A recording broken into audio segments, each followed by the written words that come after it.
الابواب والنوافذ وكده، بيقفل عليه جميع المكاريس وكل حاجه، ويعلق الراوي كالذبيحه، يصبح هذا الراوي مثل الذبيحه اللي هي معلقه من ايديه او من رجليه.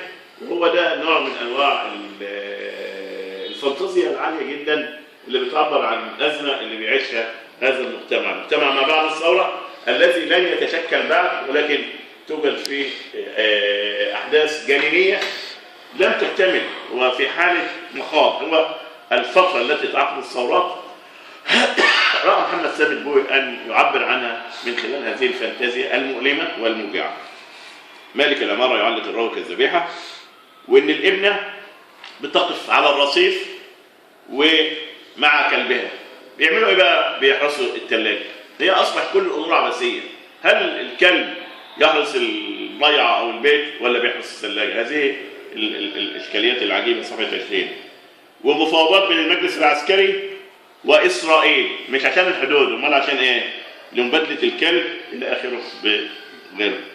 واعلان ايضا في التلفزيون عن الملابس الداخليه وعن معنى الثوره. صفحه 22، ونفتح نشوف الكاتب قال ايه. صفحه 22، لان في جزء حاكم: انتظر اعلاني المفضل للملابس الداخليه. الشعب كله يحتاج ان يبدل ملابسه الداخليه. الشعب يحتاج ان ياكل ويشرب ويسكن وينام.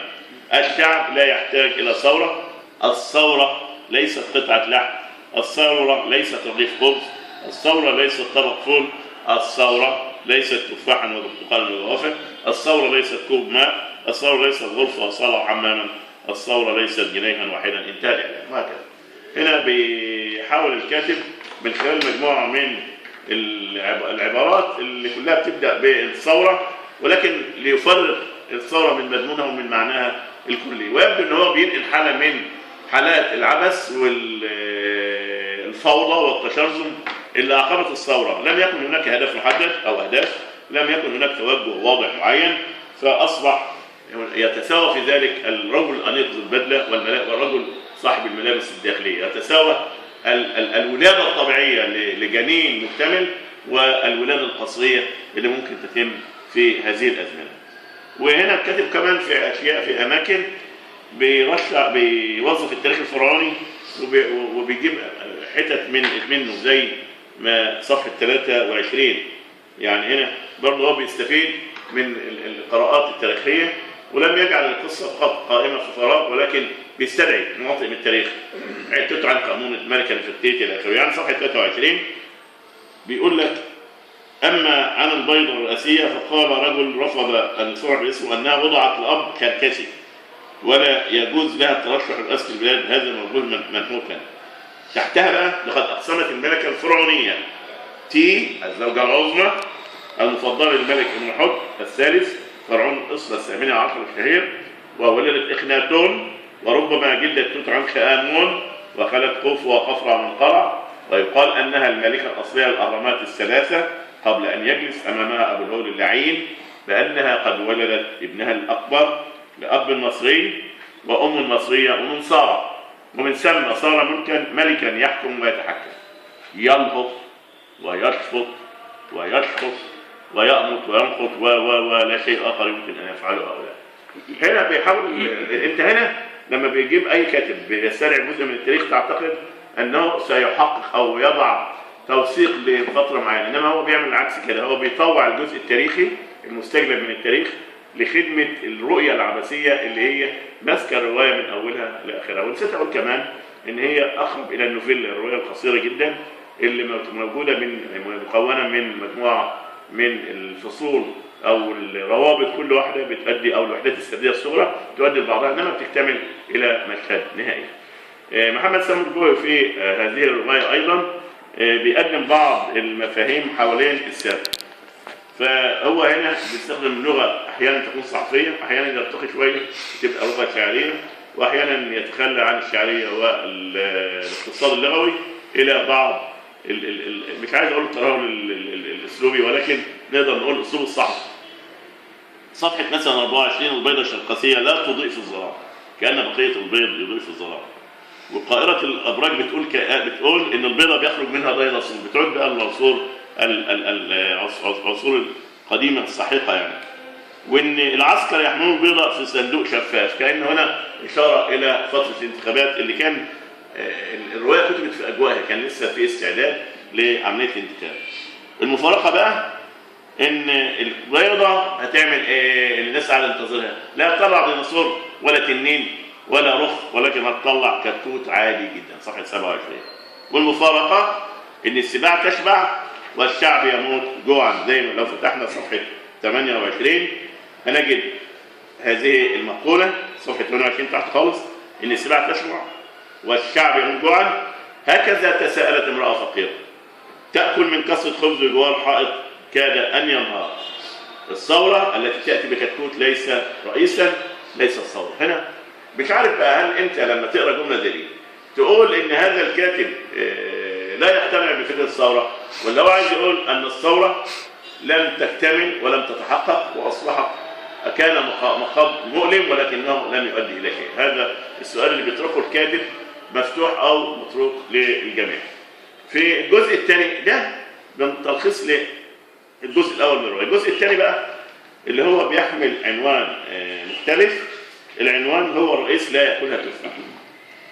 في هذا الجزء بتستمر فكرة توليد الدلالات من خلال وحدات سردية صغرى. فالرئيس الجار يصبح بقى الرئيس هيبقى جار للأسرة دي.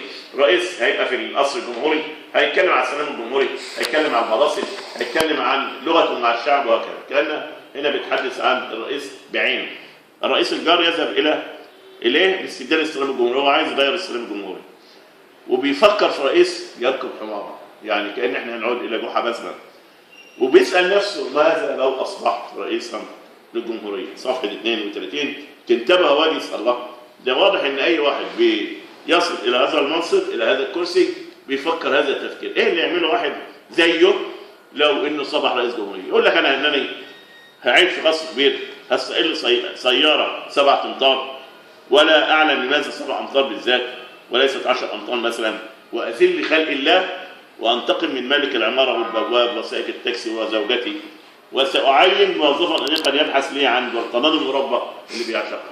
هنا بيحول المكان أو المكانة اللي بيحظى بها الملك أو الرئيس إلى جزء من سلطة هي ماشنة ولكنها سلطة فاقدة المعنى. وبعدين بيضرب برضه أسئلة وهو بيتكلم عن الأب عندما يريد ابنه رجلا مهما وعايز ابنه ده ليست له دوائر حمراء. هو واضح ان الراوي بيتكلم عن طفوله كانت طفوله ماكره وطفوله عابسه.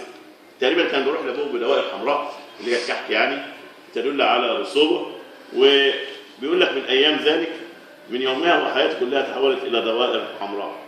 احساس رائع انك بعد ان تغير حياتك كلها كي تصبح رئيسا ثم تجد نفسك تسكن شق في عماره في الدور الرابع او الخامس او الحادي عشر، وتجلس امام التلفاز لتتابع خطوات الرئيس لا يرى ابدا تلك الدوائر الحمراء.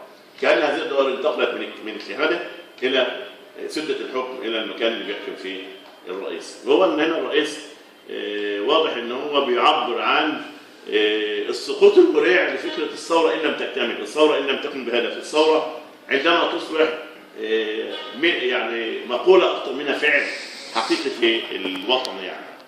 وبيتكلم برضه عن ماذا لو عاش بيننا ارسطو. قال لك ان هيبيع ترمي سندان التحرير، واختار ميدان التحرير بالتحديد لانه هو المكان اللي يعتبر ايقونه الثوره.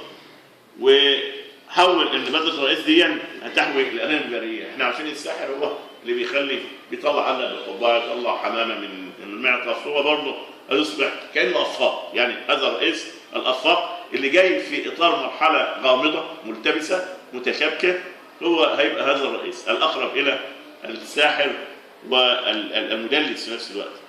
وبيقول ان كل واحد في الدنيا لما بيعمل خطأ تاريخي بيعتذر الا الرئيس، فهو يعرف ان الرؤساء لا يعتذرون. زي ما هنشوف الكلام ده صفحه 35. مفيش رئيس في الدنيا قبله بيعتذر، تمام؟ لكن الرؤساء صفحه 35 لا يعتذرون ابدا، ومن يعتذر منهم بيحصل له ايه؟ يموت. بل يكتفون فقط بابتداء كربطه سوداء للتعبير عن اخطائهم اللي اقترفوها. يعني الرئيس من دول ما يقولش ان انا غلطت، ما يلبس طبعا ده جزء من افتراضي من الكاتب طبعا. والرئيس بقى لما بيقعد يلقي خطابات زوجته اللي هو الكاتب يعني، او يعني بناء الكاتب اللي هو الراوي. فزوجته بتستمع لخطابات الرئيس. سألني ابني عن سر موته. هنا الكاتب من وقت لآخر بيشير إلى هذا الموت، الموت اللي هو مش مادي، ممكن يكون معنوي، والابن بيسأله لماذا كان الموت، والمرأة تخفي سر هذا الموت، وهكذا. والرئيس يتمادى في عزف السلام الجمهوري، هو بيعزف السلام الجمهوري ده كوصل التعزيم بالنسبة للراوي. وبعدين هو بيفكر برضه إن في ممكن يصلح في مصر رئيس آلي. أفرغت ابنتي ثيابي وأبقت على البلدة السوداء ليرتديها زوج أبيها الجديد. كأن الأم من أيوة يموت، يأتي زوج جديد يرتدي نفس الملابس ويرتدي على نفس رابطة الرابطة. الأب زوج أبيها يعني زوج المرأة اللي هي الأرملة يعني. الأرملة صفحة 40 زوج أبيها. أبيها هي البنت بتقول. هو عايش برضه. زوج أمها هو عايش. هو عايش ميت. هو عايش أشبه من عايش أو ميت. زوج أبيها الجديد، زوج أمها الجديد، أمها. بعد كده ماذا تفيد الحقائق في زمن الله فضحا؟ لماذا تفيد الحقائق في زمن فقدنا فيه الأبهار أو الإبهار؟ صفحة 40. يبحث عن رئيس آلي بيجلس ويطبخ ويغسل ويعجن ويخبز ويستقبل الضيوف ويربي الأطفال وهكذا. في بقى برضه قصة صفحة 42، هو في قصص فرعية يا محمد. اتفضل. قصص فرعية قصة محمد طاهر.